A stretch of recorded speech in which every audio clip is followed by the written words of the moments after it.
Assalamualaikum warahmatullahi wabarakatuh. Bertemu kembali dengan saya, pemimpin redaksi harian Tribun Medan dan tribunmedan.com, Iin Solihin, dalam acara spesial kita, wawancara eksklusif dengan tamu spesial kita. Beliau adalah Kapolda Sumatera Utara, Inspektur Jenderal Polisi Agung Setia Imam Effendi, SH SIK MSI. Pak Kapolda, sehat hari ini?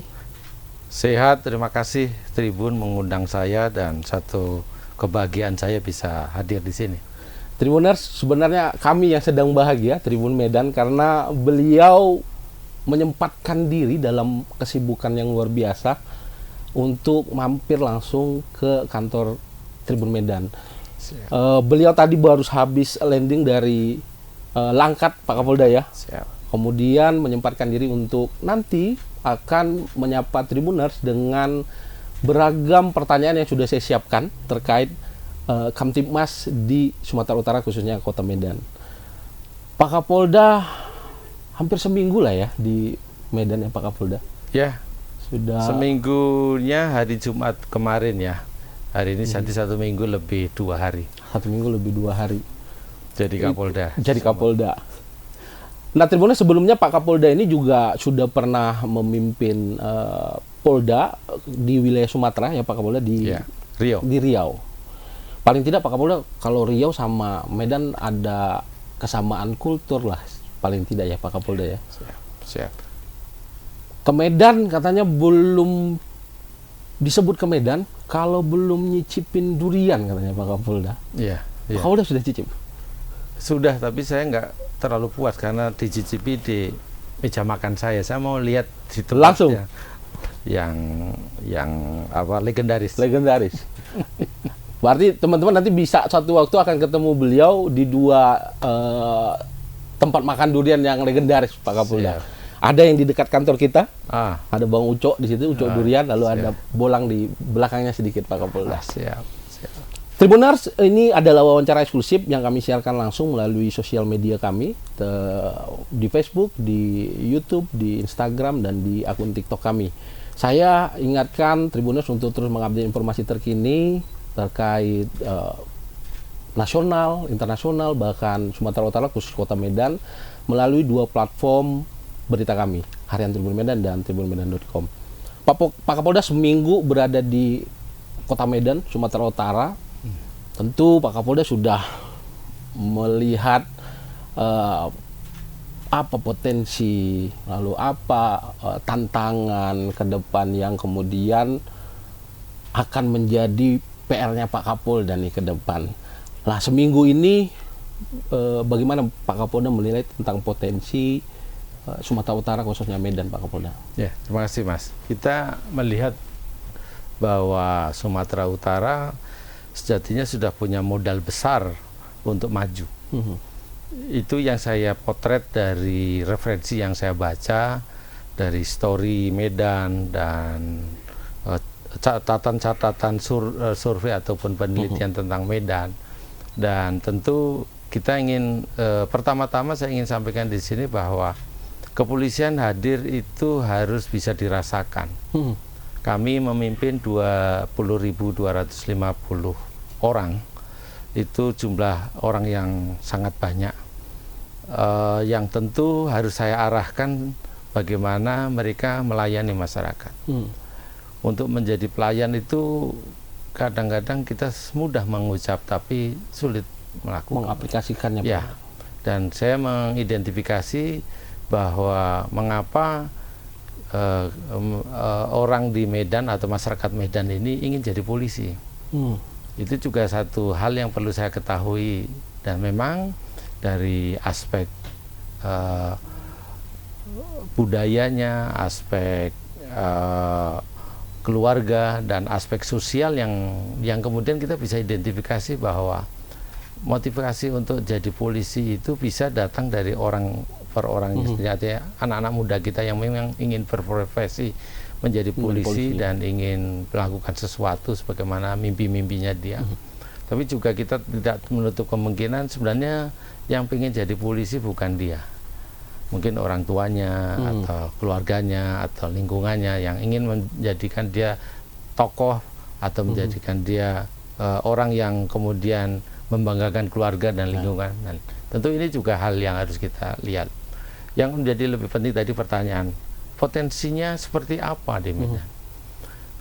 Potensi masyarakatnya secara menyeluruh dari waktu ke waktu kita bisa lihat. Di Medan ini saya diingatkan untuk Pak Agung nanti hati-hati kalau pergi ke Toba, ke pasar, ketemu pedagang pasar, nanti jangan kaget kalau dia katakan anak saya profesor di Jakarta, anak saya pejabat tinggi. Itu opung-opung yang jualan di pasar gitu maksudnya Pak Kapolda ya? Ya, itu kenapa begitu? Kami masyarakat Toba sangat senang anak-anaknya memiliki ilmu yang tinggi, pendidikan yang tinggi, ilmu yang tinggi, dan itu sudah dari zaman dulu. Saya rasa ini hal yang positif yang mesti kita lihatnya, bahwa kemudian menjadi orang pintar itu cita-cita semua orang. Dan kita juga bisa lihat bahwa kemudian banyak ya yang sukses ya di luar, bahkan sangat banyak. Kalau putra-putri dari Sumatera Utara ya Pak Kapolda, dari semua mau di bidang seni, di bidang pemerintahan, termasuk di institusi kepolisian. Dan itu yang kemudian kita juga mencatat bahwa tadi saya katakan banyak orang-orang Medan yang jadi polisi ini legendaris. Legendaris artinya dia memiliki memiliki masa bertugas yang kemudian yang lain melihat itu suatu keberhasilan. Dan saya rasa ini satu tadi potensi yang kita miliki. Belum lihat dari potensi ekonomi kita. Saya melihat bahwa saya baca dari jurnal yang ada, kita perputaran dana pemerintah itu sekitar 45 triliun dari 33 kabupaten dan provinsi. Kita belum melihat putaran dana atau anggaran di sektor swasta yang tentunya tidak semuanya bisa tercatat. Tapi saya rasa Bank Indonesia sudah memberikan informasi yang memadai bahwa anggaran atau dana yang berputar di Sumatera Utara itu cukup besar. Dan kita melihat bahwa pemutaran itu dari berbagai macam sektor ya, sektor pemerintahan ada, sektor usaha bisnis ada, sektor yang lain pariwisata dan sebagainya. Yang kemudian menurut saya penting untuk jadikan kita potensi adalah bagaimana kita sekarang ini mengidentifikasi simpul-simpul yang menghambat, simpul-simpul yang menyumbat. Angka perputaran tadi Pak Gubernur sampaikan bahwa semestinya Sumatera Utara itu setiap bulan ada 2,4 triliun uang yang masuk kantong masyarakat. Tapi sekarang baru 1,1 triliun. Artinya ada hambatan di situ ya Pak Kapolda. Ada hambatan. Nah itu yang saya pikir potensi yang besar ini harus kita kelola bersama. Bahwa kemudian kita ingin maju, kalau maju tanpa satu ekosistem yang baik, tanpa pemodalan yang baik, tanpa sistem keuangan yang memadai, tentu akan sulit. Dan termasuk jaminan keamanan mungkin ya Pak Kapolda. Nanti akan ke sana ujungnya. Betul. Ujungnya sana. Bahwa kemudian semua itu kemudian tadi kalau kita mengidentifikasi simbol-simbol sumbatan itu adalah di bidang keamanan. Kita kemudian disajikan tagline ini Medan Bung. Ini sesuatu tagline yang bagi kami bukan sesuatu yang harus kami sikapi, banggakan mungkin ya Pak Kapolda. Bukan harus kami sikapi dengan saya harus menjadi Medan yang sesungguhnya yang seperti apa yang seperti diharapkan itu. Tapi ini Medan Bung tuh posisinya untuk apa gitu kira-kira Pak? Ya mungkin pertanyaan yang lebih tepatnya ini sebenarnya pernyataan untuk apa ya? Apakah untuk yang tadi opung-opung yang anaknya jadi profesor, gitu. Atau untuk yang tadi gagah-gagahan di jalan menghambat? Saya rasa itu yang kemudian kami ketemu dengan beberapa orang satu minggu ini mendengarkan bahwa Pak kalau di Jakarta untuk berbisnis mungkin kita harus menyiapkan 5 syarat. Tapi kalau berbisnis di Medan kita harus menyiapkan 15 syarat. Ya syaratnya ada 10 syarat tambahan loh. Ada 10 syarat tambahan yang yang bagi dia bingung karena dia bisnis di tempat yang lain tidak pernah mendapatkan. Ini mungkin yang perlu kita identifikasi, yang kemudian saya dikeluhkan rekan-rekan sinematografi ya, yang punya bisnis membuat film di Medan. Bang, kami baru naruh kamera saja sudah datang, Bang. Mana rokoknya, Bang? Baru taruh kamera ya, Pak Kapolda. Nah, nanti 1 jam kita lagi bekerja datang lagi, sudah pakai baju lain. Ya. Ini sudah perlu tambahan uang pengamanan, Bang. Ini yang kemudian menurut saya simpul-simpul yang harus kita uraikan.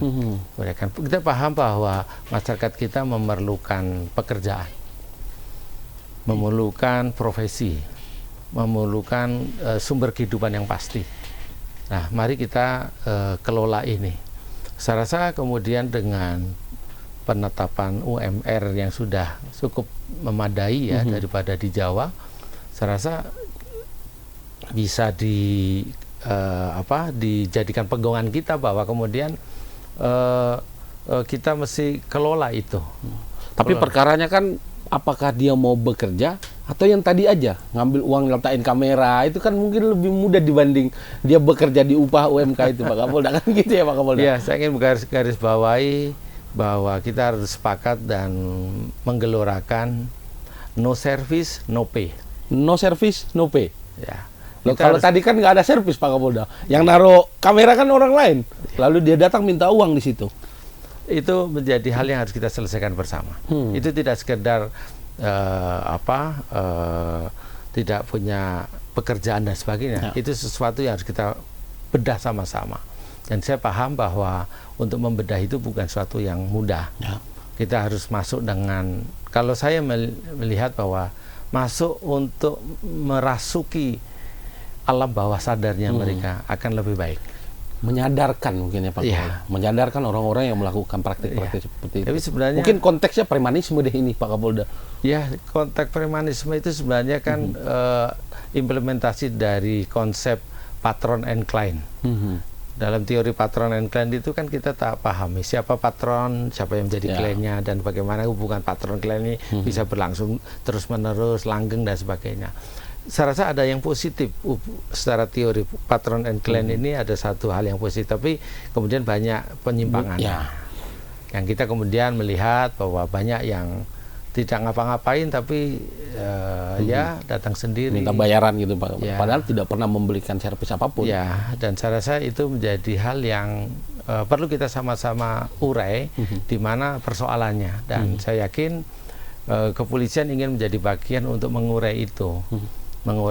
Maka kemudian kita perlu menata bagaimana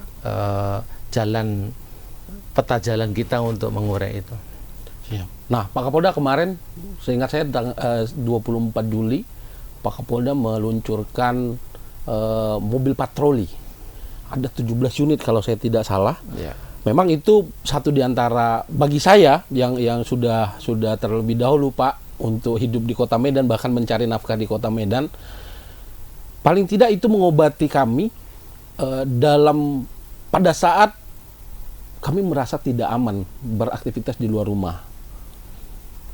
Mobil patroli ini kita berharap nanti kan dia mobile Pak Kapolda, memberikan rasa aman, rasa tentram, rasa nyaman kepada kami masyarakat yang beraktivitas di luar ruangan. Tapi saya nggak mau bahas mobil patroli Pak Kapolda. Saat Pak Kapolda meluncing itu, saya ada baca ada 5 programnya Pak Kapolda yang Pak Kapolda sebut dengan 5 prioritas kita. Tapi saya agak aneh, kenapa Pak Kapolda kasih 5 prioritas kita, bukan 5 prioritas Kapolda? Kenapa harus 5 prioritas kita? Enggak 5 prioritas Pak Kapolda. Pasti jajaran Pak Kapolda, saya no debat, pasti akan laksanakan itu. Ya, kata kita menjadi penting untuk kita kita cantumkan. Karena begini Pak, bahwa kalau hanya 5 prioritas Kapolda itu saya memprioritaskan. Mohon maaf, tangan saya hanya 2 Pak, kaki saya hanya 2. Kalau saya punya ajudan hanya berapa biji. Kalau untuk mengelola keamanan, memelihara Kamtipmas, menegakkan hukum, apalagi sampai dengan melindungi, melayani, mengayomi, yang sungguh-sungguh harus semua, harus kita polisi. Kita dalam konteks Bayangkara. Ya, kita. Maka itu saya sampaikan ketika saya datang untuk memberikan Commander Wish, arahan saya pertama kepada satuan di bawah kami, mulai dari Polres, Polda, semuanya sampai dengan Kapolsek, saya sampaikan kepada mereka bahwa saya sampaikan potretnya dulu, potret Sumatera Utara itu seperti ini. Datanya kami tampilkan semuanya, dan kemudian apakah kita sebaiknya merumuskan apa yang harus kita lakukan bersama. Mereka kemudian memikirkan tentang potret tadi, potret tentang masyarakat Sumut secara umum, secara keseluruhan, dan potretnya polisinya Sumatera Utara. Dan itu kemudian bisa membuat kita semua sadar bahwa kita memerlukan yang pertama itu area publik yang aman. Ya, itu program nomor 1, Pak ya. Penanganan area publik yang aman dan nyaman. Ya. Di situ saya lihat ada 3 poin yang waktu saya terima flyer ini Pak Kapolda, saya diskusi sama teman. Ya. Saya bilang ini nomor 1 ini bikin kaget nih, saya bilang. Bikin kaget si pelaku, juga bikin kaget orang yang ada di belakang pelaku mungkin. Tapi dia juga bikin aman orang yang kemudian beraktivitas, dalam hal ini masyarakat, Pak. Ada 3 poin, Pak. Pemberantasan begal dan premanisme, penurunan kejahatan jalanan, dan ketertiban umum. Ya. Sepertinya poin 1 ini yang saat ini dibutuhkan masyarakat Kota Medan dan Sumatera Utara, Pak. Ya, betul. Kita sudah melihat dan menghitung dengan pasti, objektif, bahwa masyarakat membutuhkan rasa aman. Rasa aman atas berbagai peristiwa begal yang kemarin terjadi. Ya. Dan memang gelora kami untuk melawan mereka itu kami salurkan melalui cara yang berbeda mungkin. Bahwa kemudian sejatinya dalam informasi tentang gawatnya Medan dengan begalnya itu ada sesuatu yang harus kita cermati. Yang tadi sampaikan bahwa ada begal yang sesungguhnya. Ya. Nah, itu yang harus kita identifikasi. Artinya kita sudah menemukan begal sesungguhnya seperti Pak Kapolda sudah dapat itu. Jadi ada pelaku di lapangan, ada begal sesungguhnya tadi. Saya mengutip Pak Dahlan Iskan bahwa ada kebenaran ilmiah dan ada kebenaran persepsi. Ya, kebenaran persepsi ini sebenarnya selalu dibangun beriringan dengan dinamika ekonomi. Gitu. Ya, kalau Mas sama saya minum kopi gitu, saya ngomong, Mas ini kopinya enak, Mas langsung ngomong betul. Padahal kalau nggak pakai gula atau nggak di depan Pak Kapolda, saya nggak enak itu. Ya. Tapi kalau ada orang lain mendengar, kopi ini enak nih, Pak Kapolda, Mas menyatakan enak. Inilah persepsi yang tentu harus kita kelola. Nah, itu sejatinya yang kemudian kita tahu bahwa dengan kita berada dalam persepsi yang tadi kurang tepat itu, apalagi kemudian itu berulang-ulang kita berada di situ terus-menerus, sejatinya kan kita sedang terhambat untuk maju. Kalau zaman sekarang kita nggak out of the box, nggak bisa keluar dari zona nyaman. Zona nyaman yang semu itu harus cepat kita identifikasi supaya kita ketemu sebenarnya sebaiknya tidak di situ tapi di mana kita harus berada. Dan itulah yang kemudian saya katakan bahwa premanisme, begal itu adalah satu target yang harus kita selesaikan tanpa kemudian kita mengumbar kebrutalan kita. Nah, kita tidak harus mengumbar, misalnya tanya Pak Kapolda, ada perintah tembak mati nggak ini, gitu ya Pak Kapolda. Ya itu yang mungkin Pak Kapolda maksud dengan mengumbar kekerasan tadi. Ya. Itu harus kita kelola karena sadari bahwa yang kita hadapi nanti bukan hanya begal. Polisi akan berhadapan dengan ibu-ibu yang memerlukan pertolongan, anak-anak yang memerlukan arahan, dan mungkin juga penjahat yang perlu segera ditangkap. Tapi perlakuannya kan tentu berbeda. Dengan kita terbawa dalam satu kondisi kebrutalan tadi, tentu akan merusak yang lain. Nah, ini yang kita harus cegah, Dan kita ingin membawa satu gelombang baru, satu cara baru bagaimana polisi-polisi yang lebih humanis ya. Lebih tapi bisa mendengarkan. Sesungguhnya Pak Kapolda, teman-teman kepolisian itu kan sudah dibekali dengan kewenangan Pak Kapolda ya kan, untuk bisa mengambil diskresi, misalnya mengambil tindakan tegas dan terukur. Ya, memang begitu. Itu secara hukum kita diberikan. Kita tahu bahwa kita memiliki itu secara hukum. Tapi kalau kemudian itu menjadi satu glorifikasi misalnya gitu, maksudnya berlebihan, akan sulit kami mengendalikan. Dan akan sulit kemudian kita mengontrol ya dalam konteks pengendalian tadi. Tapi saya paham bahwa kita punya alasan hukum untuk mengambil tindakan yang tadi disebut tegas. Tapi mari kita coba kita bawa situasi ini ke hal yang lebih humanis tadi ya. Humanis lagi. Humanis. Dan model-model polisi humanis ini kan menjadi idola sebenarnya. Banyak anak-anak dengan film-film seri yang menarik itu kemudian saya sangat mengidolakan, menginspirasi anak-anak kita untuk menjadi polisi dan melihat bahwa itu suatu harapan bagi dia, bagaimana dalam kehidupan di masyarakat itu polisi bisa menginspirasi mereka kan gitu. Ya, mendorong bahwa ada value yang dia jual. Karena saya selalu tekankan bahwa yang bisa dijual dari polisi itu bukan kewenangannya, tapi value-nya. Value-nya apa? Value yang jujur. Ada nilai-nilai positif yang ada di dalam anggota polisi itu ya Pak Kapolda. Ya, di balik baju ini sejatinya yang ada adalah value. Kalau value kami adalah kekerasan, tentu sesuatu yang kemudian akan merugikan masyarakat. Jadi Tribuners jangan juga bertanya-tanya lagi kenapa nggak ditembak. Polisi sudah dibekali itu ya Pak Kapolda. Bahkan Pak Kapolda sudah jamin itu di dalam mobil patroli yang hari ini akan berada berseliweran di dekat kita memberi rasa aman, itu sudah dilengkapi ya Pak Kapolda dengan alat-alat yang canggih. Plus ada 2 laras panjang di dalamnya. Nah kan ini begal, coba-coba aja kalau mau kan gitu ya Pak Kapolda. Pak Kapolda, dalam 5 prioritas kita itu tadi, di poin nomor 2 ini juga tidak kalah penting. Ini yang bagi masyarakat Medan juga sedang menjambung hari ini. Di poin kedua itu adalah narkotika musuh bersama. Ada 3 sub poin lagi. Polda Sumut bersih narkoba, penangkapan jaringan narkoba, penanganan penggunaan narkoba. Nomor 1 ini yang paling bagi saya butuh keberanian dan butuh ketegasan Pak Kapolda. Polda Sumut bersih narkoba. Bisa Pak Kapolda jabarkan ini? Kita sudah sepakat dengan seluruh anggota dan semua menyambut gembira bahwa kemudian saat ini kita nyatakan dan kita buktikan bahwa Polda Sumut bebas narkoba.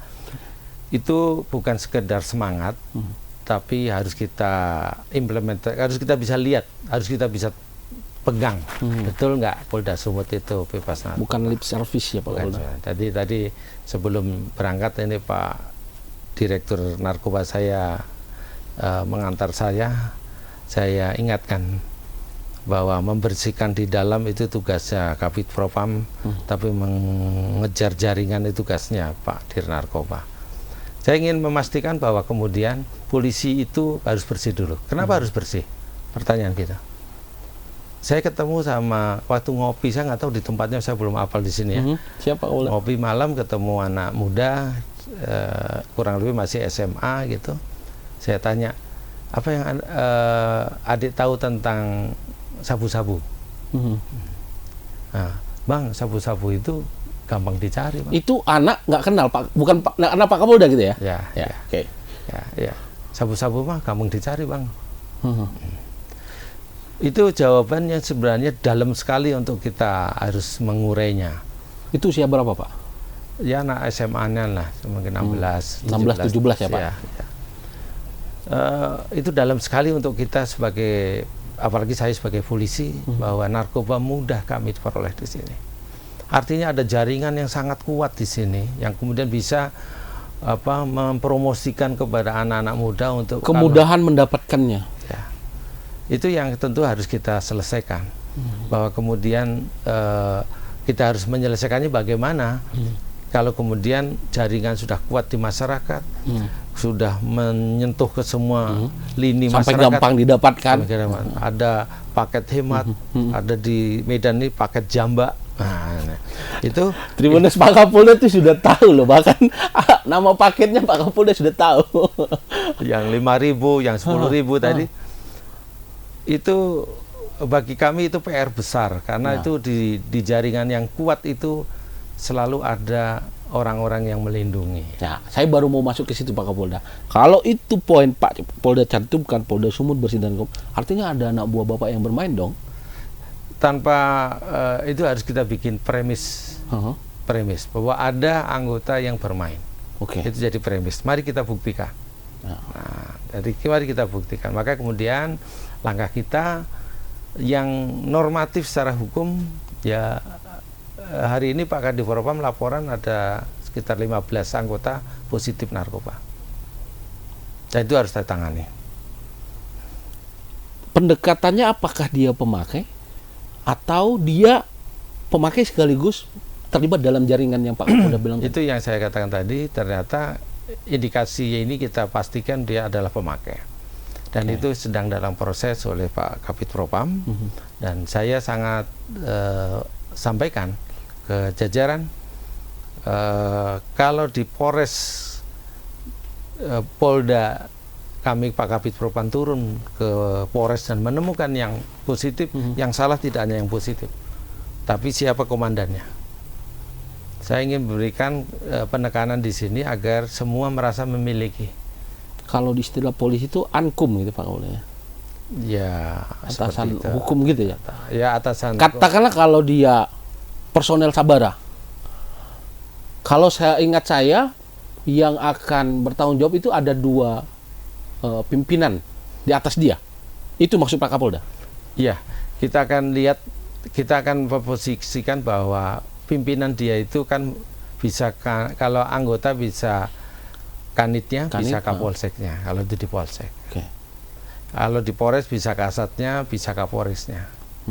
Jadi kita mengingatkan bahwa membersihkan narkoba di lingkungan polisi adalah tanggung jawab kita bersama. Para polisi-polisi yang masih waras, yang masih mau bersama dengan saya, itu untuk melakukan pembersihan. Jadi saya nggak terlalu ingin mendiskusikan lebih panjang tanpa perbuatan yang nyata.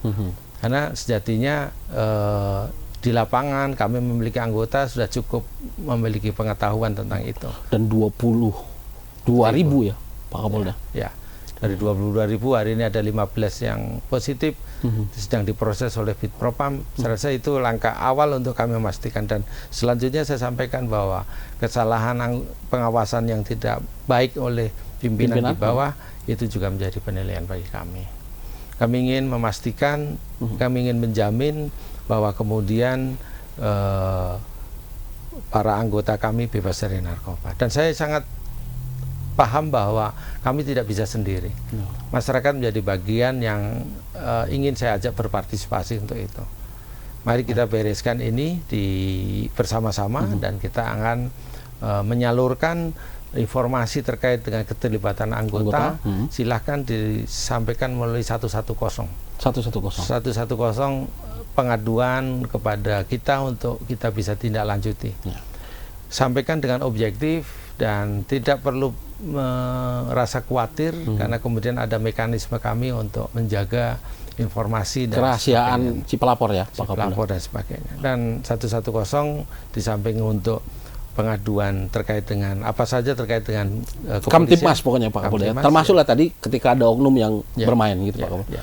Ya, Tribuners jangan pula kalian buat 110 ini sebagai mainannya Pak Kapolda. Kadang-kadang masyarakat kita ini ada yang usil juga Pak Kapolda. Harusnya saluran ini digunakan untuk hal-hal yang positif, malah dikerjain sama mereka ini Pak Kapolda. Iya, dari 300 sampai 600 sambungan yang masuk ke 110, kami masih mendapatkan mungkin 200-300 itu prank. Ya, nah ini yang teman-teman Tribuners harus ikut serta lah, jangan kemudian fasilitas yang sudah diberikan Pak Kapolda ini lalu dijadikan mainan, di prank-prank gitu Pak Kapolda. Tolong kami berikan tempat ini untuk kami mencatat apa yang diperlukan masyarakat agar kami bisa melayani dengan baik.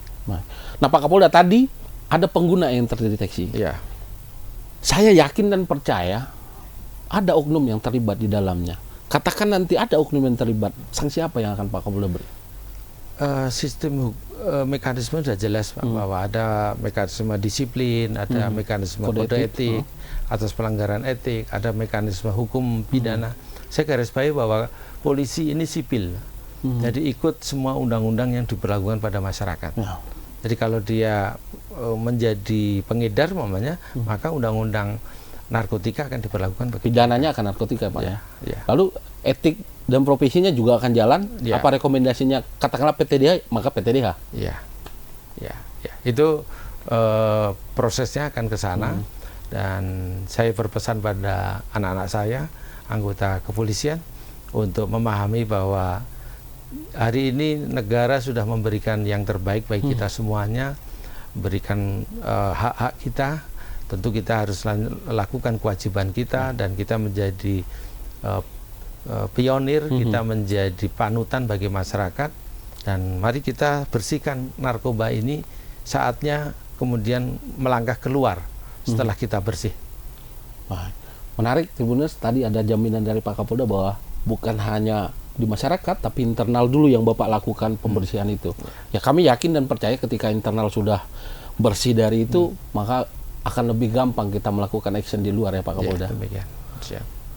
Kita tunggu nanti actionnya Pak Kapolda, tapi ini bukan main-main, sudah ada 15 orang yang terdeteksi. Tentu ini pekerjaan berat karena ada 22.000 Pak ya, anggota Polri yang hari ini berada bersama kita. Mungkin sudah sekitar 5.000 lebih anggota yang sudah kami tes, tapi yang dapat baru 15. 5.000 dapat 15. Ya lumayan, akan ada tambahan lah Pak Kapolda ya. Kemungkinan. Semoga cepat sadar, cepat. Ya pesannya mungkin itu Pak ya. Masih ada kesempatan, sadarlah kawan-kawan gitu kira-kira. Ini menarik Tribuners, 2 poin tadi paling tidak menjawab kebutuhan kita masyarakat di Kota Medan, Sumatera Utara. Tadi keamanan dari kejahatan jalanan, begal segala macam. Bahkan sekarang ada meme-memenya Pak Kapolda. Di TikTok itu udah sampai ke Medan lah katanya. Malam ada pagar berjalan katanya. Ban mobil hilang katanya. Nah, tenang saja Tribuners, Pak Kapolda sudah punya program itu, dan kita berharap program yang dicanangkan Pak Kapolda ini bisa berjalan dengan lancar dan kita mendapatkan rasa aman dan rasa nyaman hidup di Kota Medan. Pak Kapolda, kemudian ada poin ketiga dalam prioritas kita yang Pak Kapolda sedang canangkan ini, yakni tim percepatan penanganan program prioritas pemerintah. Di situ ada peningkatan produktivitas masyarakat, ada mempercepat transformasi ekonomi, ada pembangunan kawasan industri, dan super prioritas wisata Toba.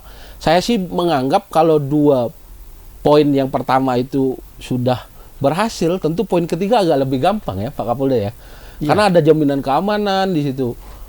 Ya, kita tidak bisa dalam memajukan sesuatu masyarakat itu bekerja parsial sendiri-sendiri. Kita harus mengkolaborasikan. Dan kami Polri sebagai bagian dari pemerintah, tentu kami ingin mendukung semaksimal mungkin program-program pemerintah, rencana kerja pemerintah yang kemudian sampai di tingkat provinsi juga sudah ada. Dan itu saya rasa bagaimana kita meningkatkan produktivitas menjadi penting. Untuk kemudian kita akan seperti apa kondisi kita hari ini dalam konteks ekonomi ya, seperti apa. Semakin kita semakin kita produktif, tentu pendapatan akan mengikuti. Semakin kita berkualitas, pendapatan akan naik lagi. Dan itu yang kemudian kita harus jaga, produktif dan berkualitas. Untuk berproduktif itu yang pertama tadi bahwa tentu kami harus punya ruang ekspresi, maka ruang publik harus aman. Kami harus punya rasa pasti bahwa jualan malam hari juga tidak juga dalam kondisi aman. Itu yang kemudian harus kita sandingkan, kita ikutkan. Jadi itu berjalan beriringan. Dan kami melihat bahwa Medan khususnya Sumatera Utara umumnya itu banyak kreativitas yang bisa kita dorong menjadi produktivitas yang baik. Di sektor wisata, di sektor kreatif anak muda, UMKM dan lain sebagainya, itu masih besar peluangnya. Kita belum bicara tentang industri, bagaimana investasi, Pak Mulai. Industri kita paling banyak kan industri minyak kelapa sawit, Ya, kelapa CPO. sawit, ya. Kita harus ingat bahwa turunan produk dari CPO itu 93 turunan, dan kita mungkin baru 23 atau berapa yang baru kita bisa. Kalau kita bisa sampai 90 turunan itu bisa dibuat di sini, tentu akan ada banyak dampak ekonomi, ada peluang kerja di situ ya Pak Kapolda. Ya, ini yang tentu harus kita juga pastikan. Kemudian tidak ada ninja sawit, tidak ada apa, orang yang tanam dia yang panen gitu kira-kira Pak Kapolda ya. Ya, seperti itu tentunya yang harus kita pastikan jaga. Itulah yang kemudian pola kita melakukan mendesain pengamanan di Medan ini akan kita nanti buat juga ke Polres dan kabupaten yang lain, kabupaten kota yang lain. Artinya kemudian kita sudah bisa menemukan polanya, nanti di kabupaten itu yang tepat seperti apa. Kalau di Medan perlu mobil patroli yang cukup, maka di tempat lain. Artinya akan ada kebutuhan lain di setiap kabupaten kota sesuai dengan kebutuhan di setempat ya Pak Kapolda ya. Ya. Tadi kami baru naik kapal patroli C3. Saya sampaikan sama kapten kapal, berapa kali kamu menangkap penjahat di perairan ini? Selama saya pegang kapal ini sudah 5 kali, Kapten. Saya sampaikan, kalau besok kamu nangkap, begitu nangkap kamu langsung telepon saya ya. Ini saya ingin tegaskan bahwa saya mengapresiasi kinerja semua anggota di lapangan. Saya ingin melihat bahwa mereka bekerja sungguh-sungguh. Dan saya ingin melihat bahwa mereka kemudian menunjukkan keikhlasan dalam bekerja dan produktivitas yang tinggi. Itu yang saya pikirkan, dan saya ingin terus membawa anggota di lapangan bersemangat untuk itu. Yang penting di dalam mendukung bagaimana program prioritas pemerintah ini adalah kita mesti bisa tadi memetakan simpul-simpul ekonomi kita di mana, industri keuangan kita gimana, kemudian hambatan-hambatan itu yang harus kita carikan solusinya ya Pak Kapolda. Moneter gimana, kemudian produktivitas, kebutuhan pokok itu harus kita kelola seperti apa. Betul. Nah, ini yang Pak Kapolda tadi sampaikan tentu akan berkaitan nih dengan poin nomor 4, penguatan sistem pembinaan internal Polda Sumut. Ada peningkatan kepuasan kerja personal dan peningkatan kinerja personal. Ini tentu tadi Pak Kapolda sudah sampaikan sedikit. Mereka yang mau bekerja ikhlas, bekerja dengan benar, tentu ini terkait dengan reward and punishment, Pak Kapolda. Tentu ketika tadi kapten kapal mampu bekerja dengan baik, katakanlah nggak masuk angin Pak Kapolda, nanti ada kapal yang bawa apa gitu lepas karena nggak sopoi misalnya. Dengan diberikan reward and punishment, mungkin teman-teman akan bergairah di lapangan sana bahwa dalam penegakan hukum dia nggak main-main. Anggota perlu pride ya, pride, bangga. Pride itu akan membawa sesuatu yang kita kadang-kadang tidak pikirkan. Bahkan kadang-kadang mungkin kalau secara biasa dia bisa ngangkat 100 kilo, tapi karena dia bangga maka 200 kilo dia angkat tanpa dia capek misalnya Pak Kapolda, karena ada kebanggaan tadi. Bagaimana kita mewujudkan rasa bangga itu bagi anggota? Kita tahu bahwa anggota sudah dibagi tugasnya sesuai dengan fungsinya. Mereka sudah diberi beban tugas, dan yang utama adalah bagaimana mereka bisa merasakan puas dalam bekerja.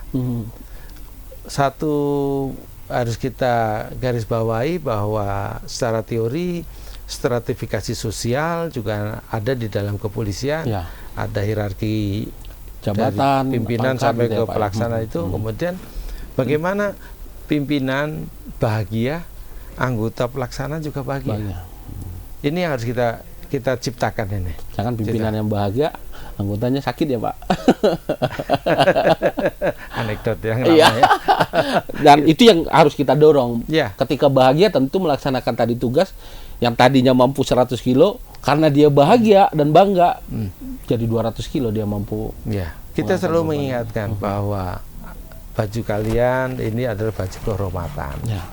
Jadi kalau kalian patroli berhenti, ada kemudian orang mepet-mepet mobil patroli ngasih 15.000 sama Anda harus bisa punya sikap. Pilihan Anda apa? Kalau Anda terima, saya mau hitung. Anda gajimu berapa? Ya. Mobil ini harganya berapa? Negara ini sudah berikan anggaran berapa untuk kalian, sementara kalian hanya gadaikan dengan 15.000. Itu yang saya ingin mereka bisa menjawab sendiri tanpa harus membangkitkan apa mereka ya, Pak? Ya. Tentu kamu akan menjadi sangat tidak berharga di depan mereka. Ya. Dan wibawa baju yang dipakai itu akan hilang dengan 15.000 ya, Pak Kapolda. Ya. Ini yang harus kita komunikasikan terus-menerus untuk supaya kita kemudian seluruh anggota bisa menjawab sendiri. Karena sejatinya realita yang dihadapi kami tidak bisa melihat satu persatu. Tapi kalau dia sudah tahu bagaimana mensikapi realita, menghadapi realita ini dengan pilihan-pilihan yang tepat, maka tentunya masyarakat akan melihat. Saya ingatkan, tidak ada tempat untuk sembunyi saat ini. Ya, komandan mungkin nggak bisa lihat, tapi kameranya masyarakat kemana-mana. Ya. Ada dunia digital yang hari ini mengawasi semua orang ya, Pak Kapolda, termasuk aparat kepolisian. Ya, itu harus kita jadikan realita, kenyataan yang harus kita hadapi. Saya ingatkan itu bahwa tidak ada tempat untuk sembunyi. Bahkan mungkin ada orang yang mau mencoba sejauh mana kita menghormati seragam yang kita pakai ya, Pak Kapolda. Dia mau melihat dan pada satu ketika mungkin dia sudah siapkan kamera ya, Pak. Untuk menguji bagaimana kita punya sikap terhadap suap ini ya, Pak. Dan itu rasanya harus kita dorong bahwa ada petugas-petugas yang baik untuk tidak harus di framing atau dipuja-puji yang berlebihan. Itu sudah menjadi kewajibannya. Jadi apa yang sudah menjadi kewajibannya kiranya bisa kita sama sepakat, Pak. Tidak untuk mendapatkan berbagai macam pujian yang berlebihan. Biarkan kami jadi masyarakat yang sama dengan yang lain. Tapi kadang masyarakat netizen kita, Pak Kapolda, ketika melihat polisi yang humanis, melihat polisi yang bekerja dengan integritas, mereka tuh akan menjadi hakim, Pak. Apresiasi mereka nggak bisa kita bendung. Siapa yang bisa membendung netizen kan, Pak? Dia viralkan itu, dia kasih respek yang luar biasa. Demikian juga dengan oknum kita, Pak, ketika tercapture sedang melakukan tindak-tindak yang negatif, itu juga hujatan akan muncul di situ. Tapi kita berharap dengan program Pak Kapolda akan muncul respek dari masyarakat seperti itu, karena polisi kita humanis, polisi kita melaksanakan tugas dengan baik. Pride yang besar, pride yang tumbuh, kemudian pride itu kita harapkan tersalurkan melalui kinerja yang meningkat. Tanpa pride kita sejatinya berpura-pura jadi polisi. Tanpa bangga kita merasa bahwa polisi menjadi bagian yang tidak terpisahkan bagi saya. Kemudian saya harus berbuat pilihan-pilihan terbaik, harus saya pilih, dan kemudian saya menghindari hal-hal yang buruk. Itu harus kita hidupkan. Itu harus hidup, dan itu hidup tanpa harus kita kemudian memaksakan diri melototi satu persatu. Itu harus menjadi kesadaran bersama, dan saya rasa semua membutuhkan itu. Semua membutuhkan itu, karena saya sudah ketemu dengan banyak polisi yang baik, yang punya dedikasi, punya bangga bahwa hidupnya bahagia, dia merasakan kebahagiaan itu dan bisa bersama dengan orang-orang lain di sekitarnya, keluarganya, anak istri yang bahagia. Dan dengan penuh kebanggaan atas profesinya. Ya, walaupun kadang-kadang kita melihat bahwa sisi lain juga harus kita bantu untuk memahami bahwa kemudian dia harus menata kehidupan ini dengan menata ekonomi yang baik, dan tidak boleh besar pasak daripada tiang dan sebagainya. Itu kan satu dinamika yang tentu kalau dengan sentuhan-sentuhan yang tepat, harmoni ini akan hidup, dan mereka tidak seperti dihujani terus setiap hari hal-hal yang negatif sehingga mereka merasa menjadi sampah dan kemudian tidak bangga dengan ininya dan tidak bisa menampilkan kebanggaan itu di depan publik. Aduh, kita sayang punya polisi yang seperti itu. Kita berharap anggota Polri kita punya kebanggaan, dan dia dengan kebanggaan itu mereka bekerja dengan profesional, kan begitu, Pak Kapolda? Demikian, Pak. Pak Kapolda, di poin kelima ini yang akan lumayan berat, Pak Kapolda, karena ini pemilu kita pertama yang serempak ya Pak Kapolda. Ya, ya. Itu menjadi poin kelima, yakni pemilu damai. Ada 3 catatan Pak Kapolda di sini: pengamanan tahapan kegiatan pemilu, calling system Nusantara, penyiapan pengamanan hadapi eskalasi gangguan. Nah, mungkin Sumut mungkin menjadi satu di antara provinsi yang punya eskalasi politik yang lumayan tinggi Pak Kapolda, dengan beberapa daerah di Jawa mungkin. Mungkin Pak Kapolda biasanya Polda sudah melakukan mapping biasanya Pak Kapolda. Apakah mapping itu sudah kita lakukan dan seperti apa program pemilu damai yang Pak Kapolda masuk di dalam prioritas kita ini? Ya, pemilu damai tahapannya sebenarnya sudah berjalan ya ketika ini sekarang terkait dengan pemilihan komisioner KPU, kemudian juga penetapan DPT sudah ditetapkan. Dari penetapan DPT sebenarnya kita sudah memetakan bahwa akan ada dinamika seperti apa nanti prosesnya, para calon memperkenalkan dan lain sebagainya untuk menarik perhatian para pemilih, dan kemudian pada ujungnya 14 Februari semua akan datang ke TPS dan memilih. Nah, tentu ini harus kita jaga stabilitas ini, tidak jangan sampai muncul hal-hal yang sifatnya persepsi yang mengganggu dinamika ini. Saya mengikuti dinamika ini untuk kita rumuskan apa tindakan kesiapan langkah Polri menghadapi itu. Maka kemudian ada sebut di situ bagaimana setiap tahapan harus aman. Setiap tahapan harus bisa terlaksana. Karena kita tahu bahwa tahapan pemilu ini kalau salah satu tidak berjalan itu bisa mengganggu tahapan berikutnya. Ini harus kita pastikan aman. Bagaimana memastikan sesuai dengan tahapan itu apa, dan kegiatan itu harus kita amankan dalam konteks kegiatannya, dalam konteks orang-orang yang terlibat, maupun dinamika-dinamika lain yang bisa mempengaruhi. Hal yang kemudian kita ingin pastikan dalam pemilu damai ini adalah bagaimana kita menjaga kondusivitas. Kita menjaga kondusivitas, keamanan, persepsi publik yang kemudian terliterasi dengan baik. Kalau ada satu berita kemudian ada mudah diverifikasi.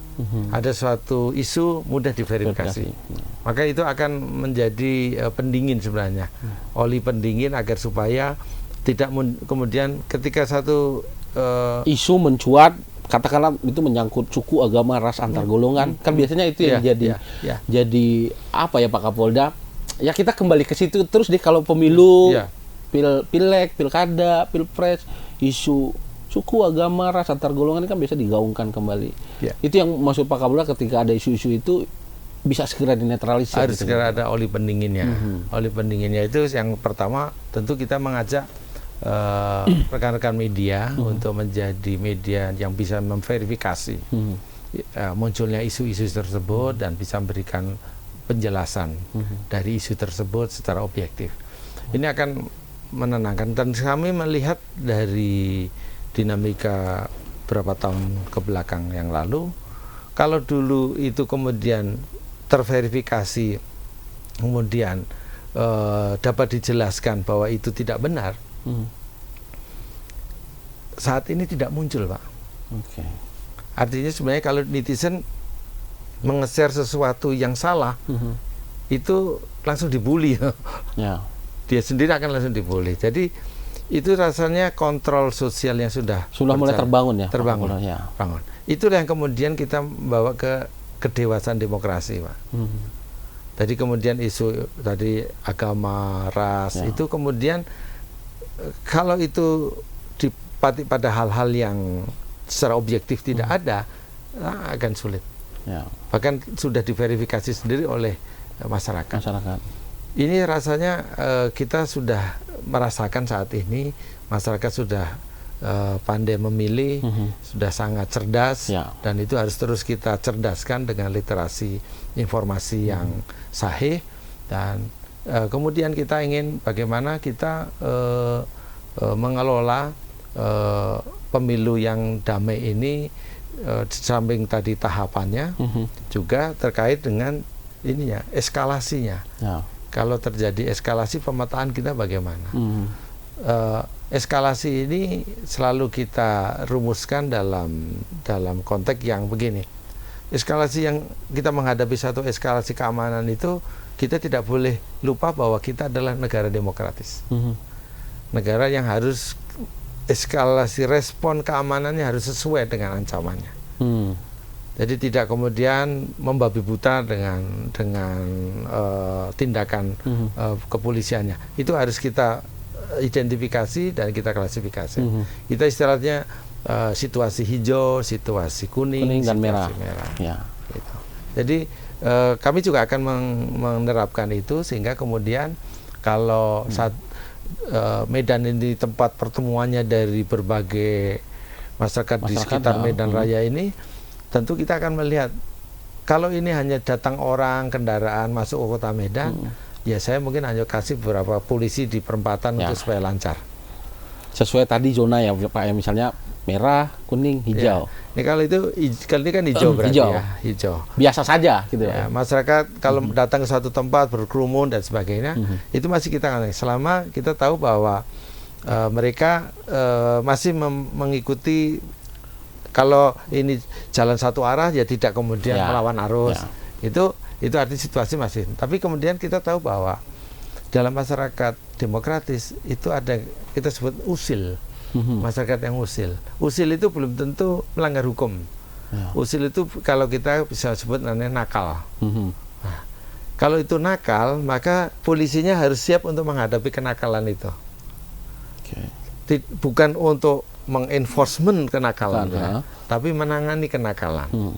Nah, beda kalau kemudian sudah pelanggaran hukum. Ada, misalnya. Kita tahu bahwa yang datang ke Medan bukan hanya anak muda yang motornya sama beriringan. Ada. Selama itu masih normal kita persilakan. Tapi kalau kemudian sudah mulai nutup jalan, menuhi jalan, kita arahkan supaya mengganggu masyarakat, misalnya. Kita sarankan. Itu perlu penambahan polisi. Tapi kalau kemudian tahu bahwa yang datang ke kota Medan ini 100 pencopet, nah kita harus siapkan polisi yang harus menangani copet itu. Tapi kalau kemudian yang datang itu adalah pelaku terorisme, maka kita harus segera mengambil langkah siaga merah untuk kemudian kita mencegah supaya itu tidak terjadi. Ini eskalasinya. Bisa kita sebut dengan mapping lah Pak ya, mapping kondisi dan situasi. Ini yang tentu tadi eskalasi kita kelola. Kita ingin dan merasakan bahwa pengalaman keberhasilan pemilu tahun lalu, tahun-tahun sebelum ini kan sudah bisa kita rasakan membawa satu percepatan yang luar biasa, yang akan kemudian membawa kemajuan yang luar biasa bagi Medan. Dengan pemilu yang damai tadi akan menghasilkan pemimpin yang juga berkualitas ya Pak? Iya. Dan tentu kita harus memastikan bahwa mekanisme dan aturan pemilu dipatuhi. Karena kami berada di Gakumdu untuk memastikan tidak ada pelanggaran pemilu ya Pak ya. Nah Pak Kapolda, itu tadi sudah kita bahas, Tribuners, ada 5 program prioritas kita yang hari ini sedang dicanangkan Pak Kapolda. Kita berharap 5 prioritas kita ini, tentu kita yang dimaksud Pak Kapolda juga kita sebagai masyarakat. Pak Kapolda tidak hanya polisi, masyarakat juga harus ikut membantu ya Pak ya. Barangkali ada anggota keluarga kita yang jadi begal, mintalah bertobat, kira-kira kan begitu Pak Kapolda ya. Yang tahu kan kita keluarga biasanya Pak Kapolda, nggak kerja tiba-tiba bawa sepeda motor bagus lagi gitu kan Pak Kapolda, berhari-hari di rumah gitu kan, kira-kira ada 3 pula di rumah kan, selayaklah kita ingatkan anggota keluarga kita ya Pak Kapolda. Kita mapping bahwa ternyata para pelaku ini kemarin dari tim psikologi kita sudah memapping 18 pelaku yang kemudian kita identifikasi sebenarnya apa motif, apa yang melatar belakangi dalam perspektif psikologi, dikelompokkan bahwa memang yang kemudian mayoritas dari 18 itu adalah ikut-ikutan dan ekspresi diri. Artinya bukan ekonomi di situ, bukan narkoba di situ, Ya, ada ekspresi diri dan tadi kita lihat bahwa ikut-ikutan dan ekspresi diri itu kemudian ada ikutan yang lebih perlu kita antisipasi. Narkoba menjadi pemicunya. Nah, ini yang kemudian perlu saya pesan pada masyarakat, pada orang tua, anak-anak kita yang narkoba itu sejatinya Bapak Ibu tahu, dan saya juga tahu bahwa itu menjadi permasalahan bagi keluarga. Kami kepolisian ingin membantu untuk mengentaskan persoalan di keluarga-keluarga ini. Saya tahu tidak hanya keluarga miskin, keluarga yang mampu juga ada.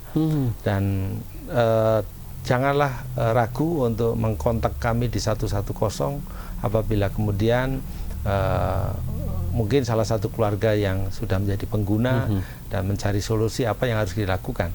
Jangan biarkan, jangan diikuti keinginan aditifnya itu dipenuhi dengan cara-cara sendiri. Itu harus melalui mekanisme rehabilitasi yang baik, dan polisi, Pak Kapolda bisa memfasilitasi itu. Ya, saya ingin memfasilitasi itu, dan saya harap rekan-rekan yang pengguna ini, untuk saya paham rekan-rekan pasti tertutup dengan siapa saja, dan saya yakin yang paham tentang bagaimana keseharian keluarga terdekat ya Pak. Itu pasti keluarga, dan saya ingin bekerja sama dengan keluarga, dan saya ingin menjadi bagian untuk memecahkan masalah ini. Baik. Nanti benar jangan dibiarkan, maksudnya Pak Kapolda kan, jangan dibiarkan dia dengan kecanduannya sehingga kemudian dia mencari alternatif ketika dia tidak bisa dipenuhi begal. Uangnya nggak ada kan Pak ya, minta ke orang tua nggak dikasih, ke kakak nggak dikasih, jalan terakhir mereka ya melakukan begal tadi ya. Nah, ketika dia melakukan begal, sesungguhnya dia sudah berhadapan dengan Pak Kapolda dan timnya Pak Kapolda. Tapi saya juga ingin sampaikan bahwa kami berada di sisi korban. Artinya bahwa para korban itu harus saya wakili. Dan saya ingin menjadikan korban ini tidak trauma dengan kejadian.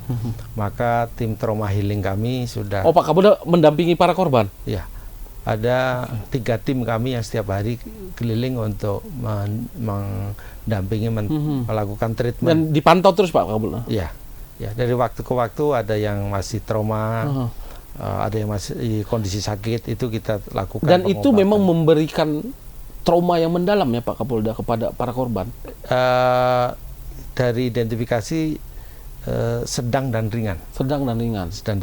Itu identifikasi tentu perlu pendampingan yang terus-menerus, dan kami mewakili, kami masih menjadi duduk atau berdiri di belakang para korban untuk kepentingan apapun, kepentingan hukum, kepentingan kesehatannya, dan kepentingan kami berada untuk mensupport, dan kami ingin memberikan layanan ini untuk kembali masyarakat menjadi korban itu pulih dan kemudian produktif lagi. Wah, ini menarik Pak Kapolda, sekalian melakukan proses penegakan hukum, proses trauma healing juga diberikan kepada para korban. Ya tentu tidak mudah bagi mereka Pak, ketika berada di jalan tiba-tiba dibegal, ditendang, dibacok dengan senjata tajam. Ya mudah-mudahan para korban cepat sembuh. Pak Kapolda, terakhir ada program bernama Medan Maju. Ini kemarin baru kita muat di halaman 1, saya baca ada komentar dari para rektor. Ini program yang bagus. Mungkin Pak Kapolda bisa sampaikan ke Tribuners, kepada pemirsa kita, apa sih program Medan Maju ini? Mungkin ini semacam tagline ya, bahwa kita mesti keluar dari zona nyaman yang semu ini. Kita harus keluar mencari zona nyaman yang sesungguhnya. Zona nyaman sesungguhnya adalah produktivitas, kreativitas yang tanpa batas, yang kemudian kita bisa memenuhi mimpi-mimpi kita di sana. Maka kata maju adalah keinginan kita bersama untuk mewujudkannya, tidak hanya dalam konteks teori atau program, tapi dalam konteks perilaku. Karena sejatinya kemajuan ini harus kita bangun melalui peradaban. Bagaimana isi pikiran kita dan perilaku kita menyatu. Jadi tidak hanya dalam konteks wacana, tapi dalam konteks yang sesungguhnya. Kami berharap bahwa seluruh masyarakat, seluruh elemen, siapa saja di Medan dan di Sumatera Utara ini bersama-sama bisa maju. untuk maju rasanya kita tidak harus kemudian minder karena saya datang dari Tapanuli atau sebagainya, tapi saya harus pastiin bahwa saya adalah orang Indonesia dan saya punya ruang yang sama dengan yang lain. Dan tentu ini bukan hal yang mudah bagi para pemula di semua hal, tapi komunitas akan mendorong. Kita tahu bahwa di maju ini perlu kolaborasi, maka komunitas-komunitas kita di masyarakat harus bisa kita gandeng bersama. Kami bukanlah yang menjadi unsur utama, tapi kami adalah bagian saja. Mungkin di sisi-sisi terkait dengan Kamtimas itu kami berada.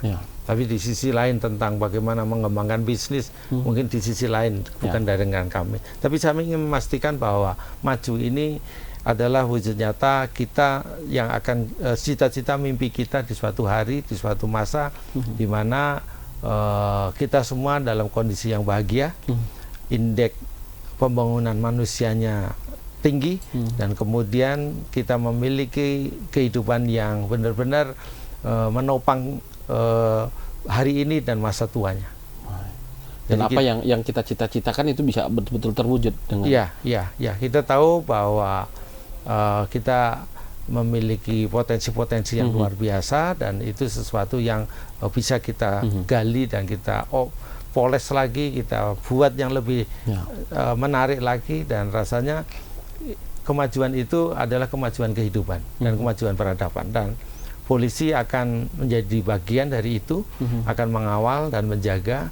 Maka sikap-sikap kita yang kemudian kontraproduktif itu pasti akan kami arahkan supaya kemudian menjadi lebih produktif. Kami bekerja bukan hanya membawa orang-orang masuk penjara, bukan. Kami bekerja sejatinya memecahkan berbagai macam persoalan yang ada di masyarakat. Nah, itu yang kiranya bisa kami sampaikan untuk masyarakat, dan kami ingin kerjasama ini nyata dan kolaborasi. Masukan kritik kepada kepolisian adalah bukan hal yang haram, itu hal yang harus saya dengarkan, dan kami akan tindak lanjuti. Baik, Pak Kapolda. Tribuners, menarik sekali wawancara eksklusif kita dengan Pak Kapolda.